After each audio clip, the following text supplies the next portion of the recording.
Hello and welcome to another episode on Football Talk Podcast. My name is Ozzy and I'm your host for today's show. We've just completed match week 30 and things are getting heated up. Big talking point of the week is the title race. Liverpool beat Brighton to claim top spot once again. City and Arsenal were involved in a very highly anticipated game, but in the end was a bit of a letdown as the game ended goalless, and both teams will feel like they've missed a big opportunity as they fail to capitalize on this weekend's fixture. In other games, Villa and Spurs managed to notch up some wins to continue their hunt for top four. Manchester United, on the other hand, dropped points and fourth spot seems like some distance away. So let's begin the show with the first game, and that is Liverpool versus Brighton. And here we go. That's the scoreline right there. So not the best of starts for Liverpool, who conceded a very early goal in the opening minute as Danny Welbeck smashes a shot into the top corner to give the Seagulls the lead. But apart from that moment, Brighton never really took charge of the game or created any more attacks from there on. It was Liverpool who switched up and took control of the game, playing some lovely football with great tempo. Liverpool opened the scoreline as Salah heads the ball towards the goal to provide an assist for Luis Diaz, who scores from a flying finish. Not an easy shot to execute, but nevertheless made it look very easy. And I'm personally very pleased for Diaz, who, in my opinion, has been Liverpool's best attacker in recent weeks, and in the end got a goal to add to his tally. Liverpool had plenty of chances in the first half to grab the second, especially through Mohamed Salah, who should have converted at least one or two chances. But eventually, he managed to score the second goal in the second half. Lovely play from OZZWRLD, who drills in a fantastic pass from the right-hand side towards McAllister, who matches him and applies a sublime inch-perfect pass to the Egyptian king. He's through on goal and slots the ball into the corner. Great move and finish from the Reds. So overall, a great performance from Liverpool. I think the scoreline doesn't do enough justice in terms of how the team performed, and I think Liverpool should have scored a lot more goals. But regardless, Liverpool got the win in the end against Brighton, who have a decent record against the Reds, and it's actually the first time Klopp has managed to beat De Zerbi before the season concludes. McAllister was absolutely sensational against his former club. 35 million is absolute daylight robbery, and I'm so pleased he's our player. Technically gifted, and I think he has a very high ceiling and can only get better in years to come. He was my man of the match, and some of his passing on show was completely outrageous. This victory puts Liverpool at the top of the table, back where we belong, and I'm all for it. Now, if you followed my channel in the last year or so, you would know that I made Liverpool favourites to win the title, not because I'm a Liverpool fan. I genuinely believe we had the squad depth to make a serious challenge for the title. Now, a lot of content creators and TV pundits are still sticking with their predictions that either Arsenal or City will win the league. It seems like there's no respect shown for Liverpool, who haven't lost a league game since Christmas. And I feel like that's swept under the rug, and no one's giving us much of a chance in terms of claiming the title this season. Now, I really want this title for a number of reasons, but mainly because people are doubting our credentials, which is fine. We'll see who's laughing at the end of the season. But for Liverpool, the main focus is that we take one game at a time, and now we're back in control of our own destiny. So we're more than capable of winning 9 games in a row. We've done it in past seasons. Why not do it this season as well? So plain and simple, if Liverpool keep winning, eventually we'll be crowned the Premier League champions. And what a send-off it would be for Klopp. But let me not get too ahead of myself. There's plenty of games to play. A lot can happen. But for me, the momentum is back with Liverpool right now. Next fixture, Man City versus Arsenal. Now, this was very much a very hyped game of match week 30, but it failed to deliver. A very cagey encounter with neither team really going for it. So let's discuss some of the key moments. Jesus in the first half has a fantastic chance to give the Gunners the lead, but he failed to hit a shot with real conviction. And then Man City's midfielder Kovacic was very close to scoring from the edge of the box, but his effort just misses the post.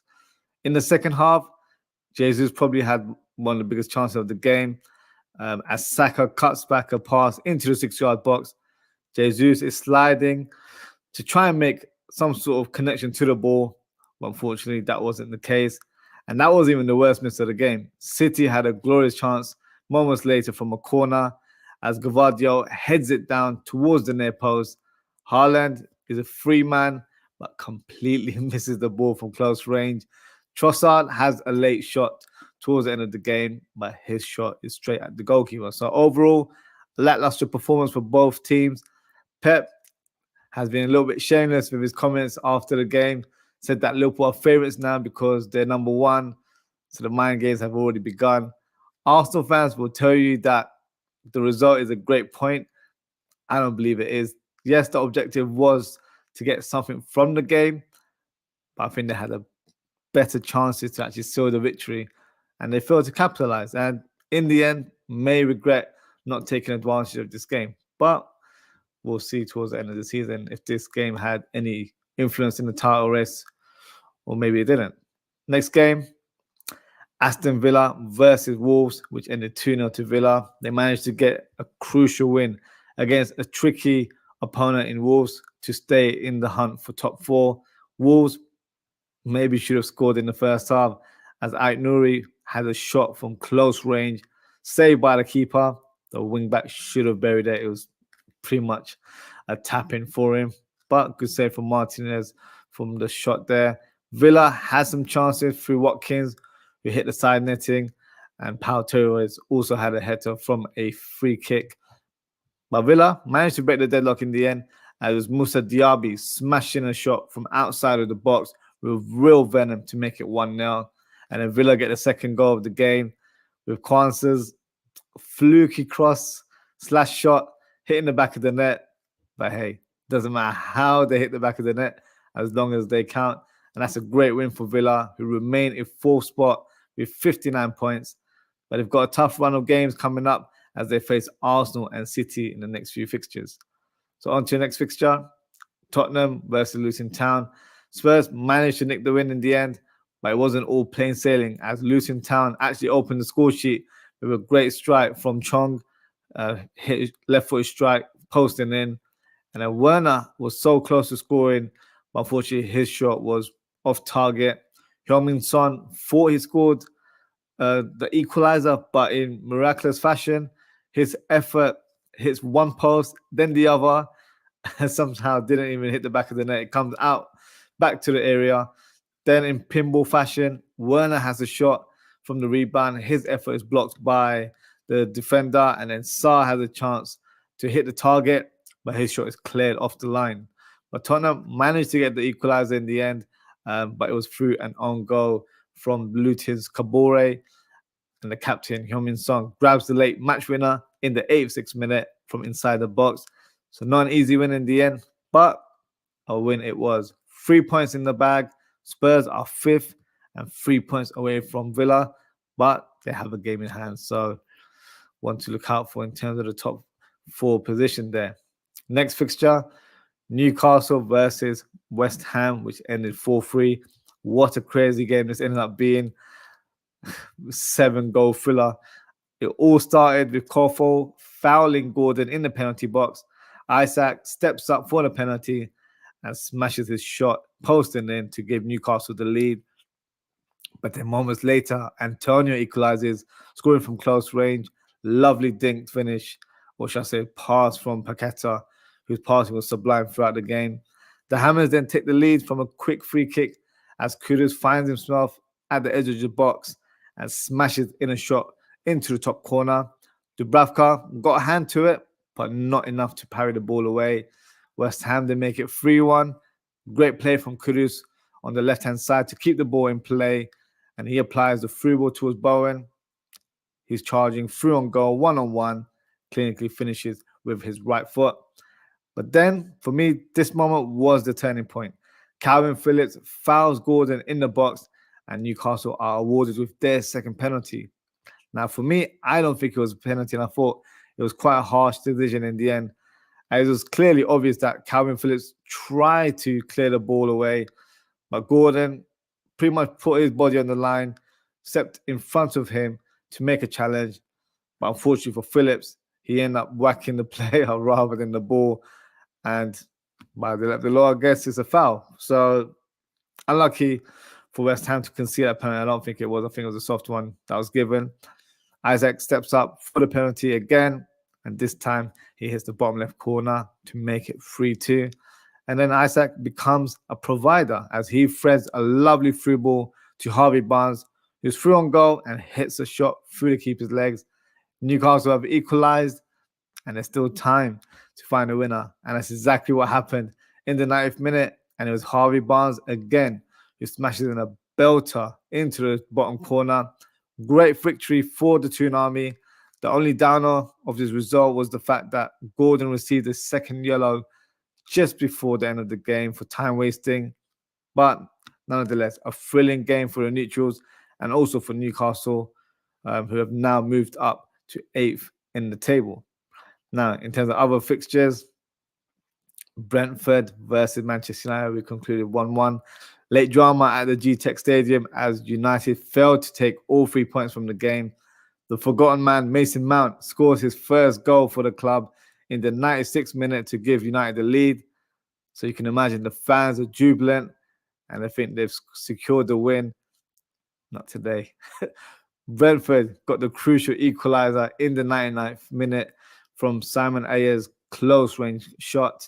Heartbreak for United fans. But hey, I'm all for it. In terms of the next fixture, we've got Sheffield United versus Fulham, which ended 3-3. A 6-goal thriller at Bramall Lane. Burton Diaz gives the Blaze the lead, scoring from close range. And then João Palhinha equalizes with a fantastic guided header from a corner. McBurney then gives the Blaze the lead again. And then Burton Diaz scores a fantastic header to make it 3-1 for the Blaze. And then substitute the Cordova Reed smashes a shot from outside the box to make it 3-2.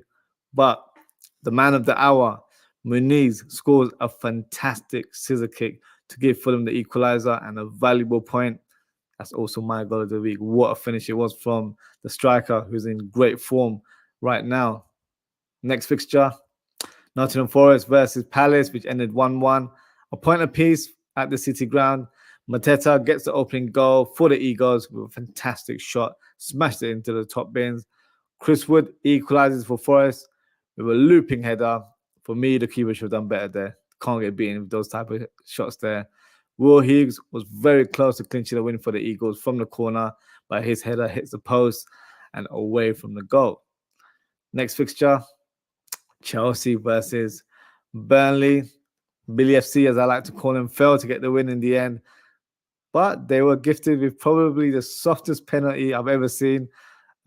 Assignon, the Burnley fullback, touches Mudryk with the faintest of contacts, but somehow Mudryk drops to the ground and the ref points at the penalty spot.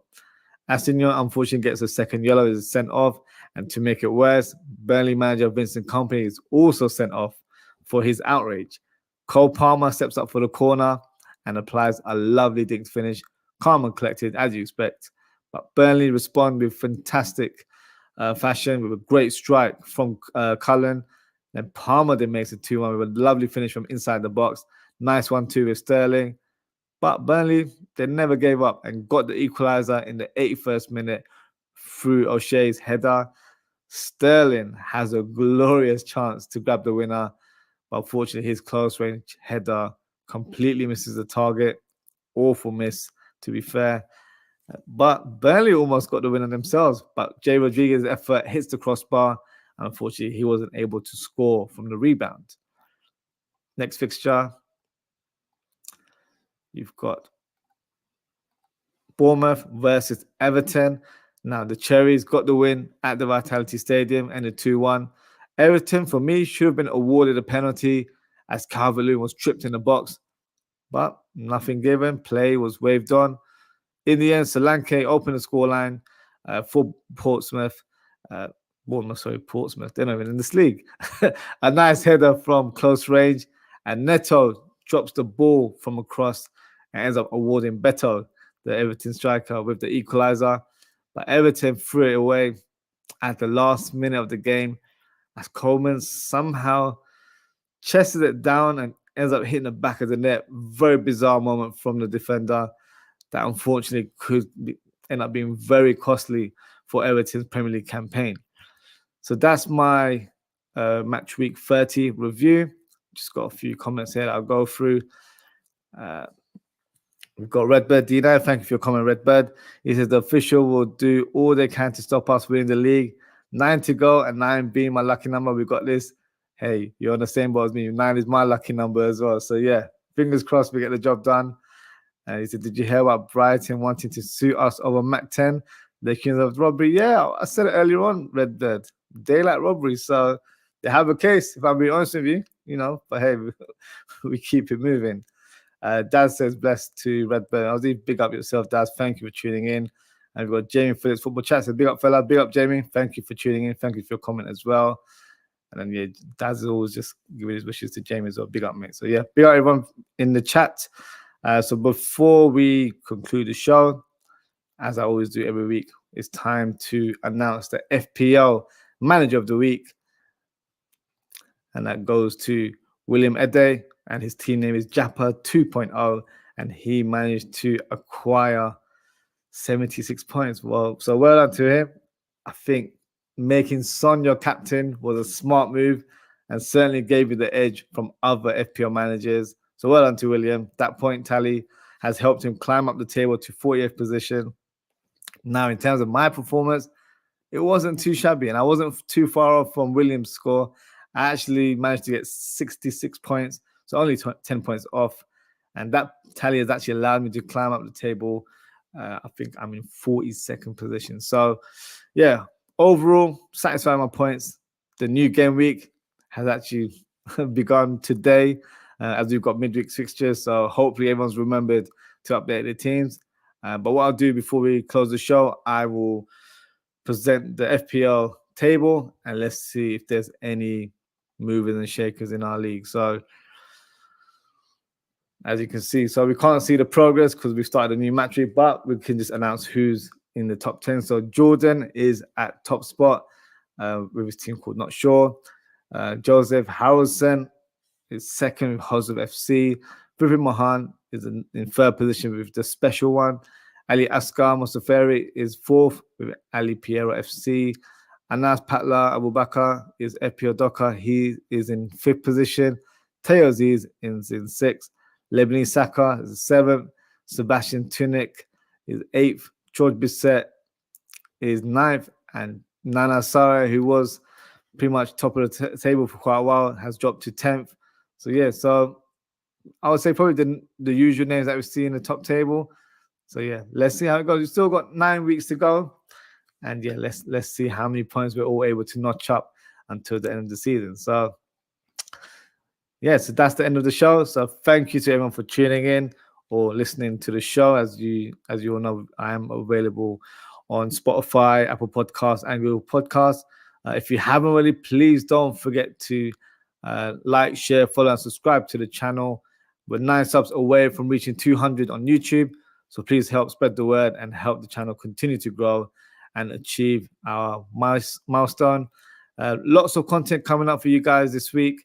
Tomorrow, I'll be doing a match preview of Liverpool versus Sheffield United. Then on Thursday, 3 back-to-back shows. First, I'll be doing a watch-along of the game of Liverpool and Sheffield United. And then I'll be doing a match reaction at 10 p.m.